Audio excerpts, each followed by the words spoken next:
Magnífico dia, amados irmãos. Que a nossa fé no Criador seja maior que um grão de mostarda no dia de hoje. Amados, nesse capítulo, Salomão nos mostra que as pessoas que se desviam da verdade de Deus, da prática da justiça e do que é correto, valorizam o procedimento do ímpio. Em sua atitude, dizem que uma vida de amor ao pecado e da prática da injustiça estão corretos. Além disso, ele faz uma comparação entre o entendimento de quem busca a Deus e o de quem não busca. Ele nos diz que o ímpio, mesmo que tente, não consegue entender nada dos planos do Senhor. Vamos à leitura e reflexão de Provérbios, capítulo 28. Os ímpios fogem sem que haja ninguém a persegui-los, mas os justos são ousados como um leão. O ímpio se amedronta mais facilmente, por isso também acaba sendo influenciado mais facilmente do que os justos, cuja consciência clara de quem são e onde estão firmados lhes concede ousadia. Pela transgressão da terra, muitos são os seus príncipes, mas por homem prudente e entendido, a sua continuidade será prolongada. Em um período de pouco mais de 2 séculos, Israel, por causa de seus pecados, teve 9 dinastias. Cada uma dessas, depois da primeira, foi inaugurada por um assassinato.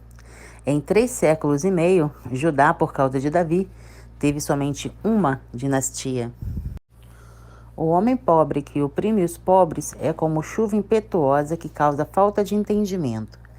A opressão costuma vir forte sobre o fraco, do rico contra o pobre, do grande contra o pequeno. Mas quando a opressão vem dos iguais, é porque a decadência chegou ao extremo. Como está a situação do nosso país? Qual é o seu nível de opressão? Os que deixam a lei louvam o ímpio, porém, os que guardam a lei contendem com eles. O cristão não deve mais se alegrar com o que Deus proíbe, nem se entristecer com o que Deus aprova. Quando mais conhecemos a palavra, mais nos posicionamos contra aqueles que afrontosamente rejeitam os preceitos divinos. Os homens maus não entendem o juízo, mas os que buscam ao Senhor entendem tudo. Deus é a fonte de todo o saber e a origem de todo o bem. Nele encontramos a verdade, a justiça e o entendimento. Fora dele reinam as trevas, a injustiça e a opressão. Os meus não entenderam o que é justo. Melhor é o pobre que anda na sua integridade do que os caminhos perversos, ainda que seja rico. O que guarda a lei é filho sábio, mas o companheiro dos desregrados envergonha o seu pai. O que aumenta seus bens com usura e ganância, ajunta-os para o que se compadece do pobre. O que desvia os seus ouvidos de ouvir a lei, até a sua oração será abominável. O que faz com que os retos errem por mau caminho, ele mesmo cairá na sua cova, mas os bons herdarão o bem. O homem rico é sábio aos seus próprios olhos, mas o pobre que é entendido o examina.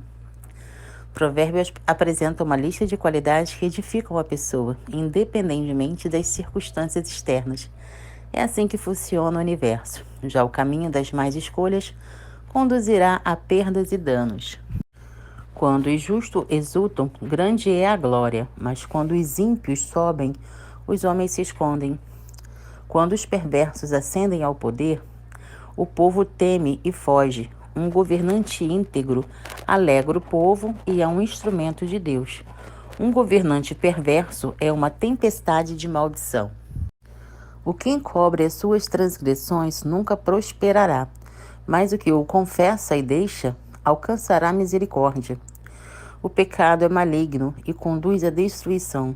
O pecado escondido é pior que o pecado revelado. Ele adoece a alma, trava a jornada e entristece o Espírito Santo.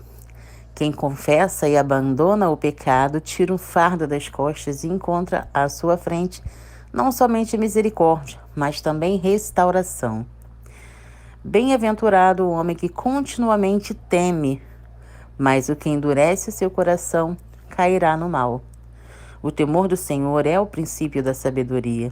Feliz é aquele que permanece em resoluta constância no temor do Senhor, pois esse temor o livrará de quedas desastrosas. O temor do Senhor nos leva à sua presença. Já o endurecimento do coração nos afasta de Deus. Como o leão rugidor e urso faminto, assim é um ímpio que domina sobre um povo pobre. O príncipe falto de entendimento é também um grande opressor, mas o que odeia a avareza prolongará seus dias. Esses versículos refletem a experiência desesperadora de muitos povos necessitados. O tirano, aos olhos de Deus, é alguém sub-humano, estúpido e de curta sobrevivência. O homem carregado do sangue de qualquer pessoa fugirá até a cova. Ninguém o detenha. O assassino é um indivíduo perturbado na rota da fuga. Ele tirou não somente a vida do seu semelhante, mas também a sua própria paz. O assassinato é a quebra do sexto mandamento da lei de Deus. É também a usurpação de um direito inalienável de Deus. O que anda sinceramente salvar-se-á, mas o perverso em seus caminhos cairá logo. O que anda na verdade podem viver de cabeça erguida, mesmo quando acusados injustamente, podem dormir tranquilos, pois a consciência limpa é seu travesseiro mais macio.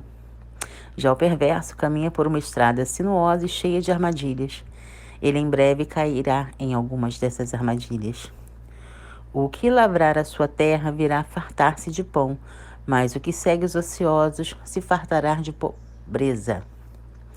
A boa administração da economia é contrastada com a tolice. Vemos isso no capítulo 12, versículo 11 deste livro que a gente lê agora.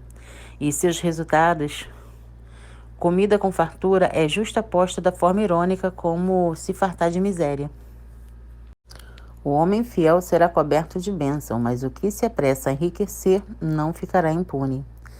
Dar importância à aparência das pessoas não é bom, porque até por um bocado de pão, um homem prevaricará. O que quer enriquecer depressa é homem de olho maligno, porém não sabe que a pobreza há de vir sobre ele. O que repreende o homem gozará depois mais amizade do que aquele que lisonjeia com a língua. O que rouba seu próprio pai ou a sua mãe e diz, não é transgressão, companheiro do homem destruidor. O orgulhoso de coração levanta contendas, mas o que confia no Senhor prosperará.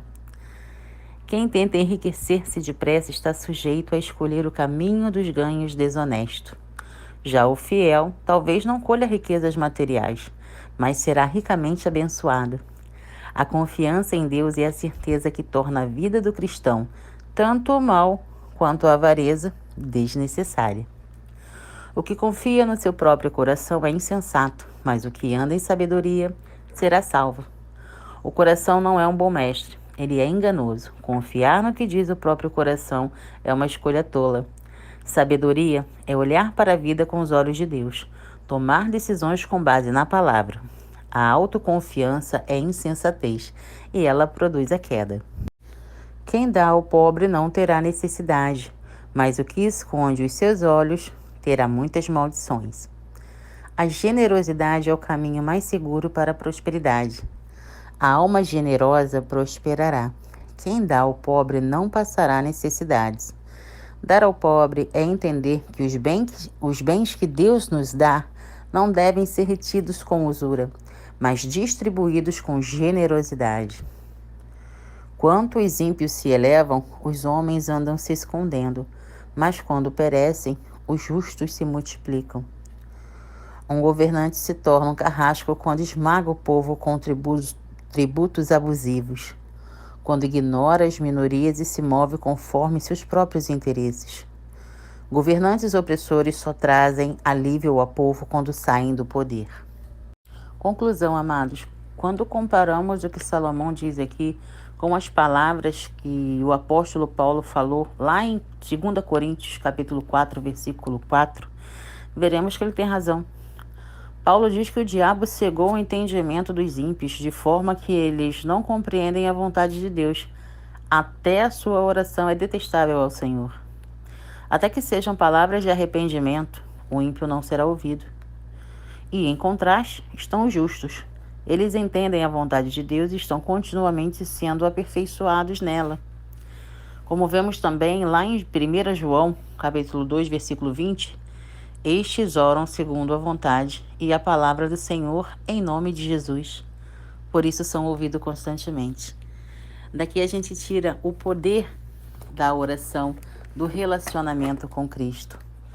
Quanto é poderoso você ler e aplicar o ensinamento do Senhor na própria vida. Assim você se aperfeiçoa e faz a vontade do Pai e é direcionado sempre nos caminhos do Senhor. Eu convido vocês, irmãos, para orar comigo e agradecer por esse maná. Pai amado, graças te damos, pois tu és bom e em tudo nos ouve. Senhor, gratidão por esse despertar. Gratidão por mais esse dia de bênçãos que todos nós vamos fazer no dia de hoje, com a tua permissão, Pai. Pai, que a tua palavra invada cada coração, que quebre toda e qualquer negatividade, Pai. Que abra as mentes do teu povo, Senhor, e direcione-os a fazer a sua vontade, Senhor. Pai, eu te entrego cada pessoa que está doente, Pai. Seja doença do corpo, seja doença da alma, seja doença do coração. Pai, que as pessoas entendam que para ti não existe impossível a partir do momento que elas confiam no Senhor. Que elas entreguem seu coração, que elas usem o teu livre-arbítrio para fazer o bem, para te permitir nos conduzir ao que é certo. Pai, a tua palavra é clara. Tudo podemos em ti que nos fortalece. Mas o passo quem tem que dar somos nós. Tu não queres nada, obrigado. Temos que nos entregar de fato, de verdade e de coração na tua palavra. Pai, que essa gotinha de amor, que essa mensagem invada os corações, que leve clareza, que leve entendimento, que leve prudência, discernimento, Pai, a todos os teus filhos amados. Eu peço e agradeço não só hoje, mas para todo sempre, em nome do teu Filho Jesus. Amém. Amados, façamos um memorável dia, repleto de positividade.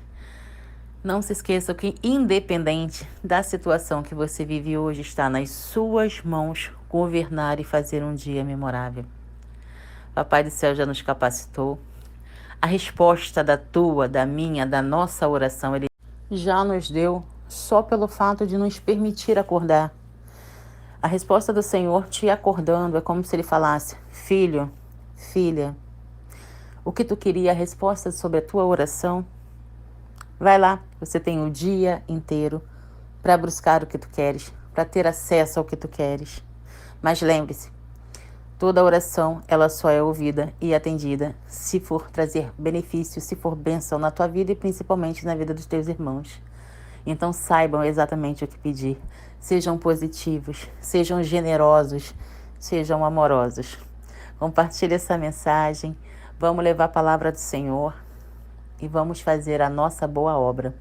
Sejam luz e sal na terra, amados. Um beijo no teu coração e até o próximo estudo.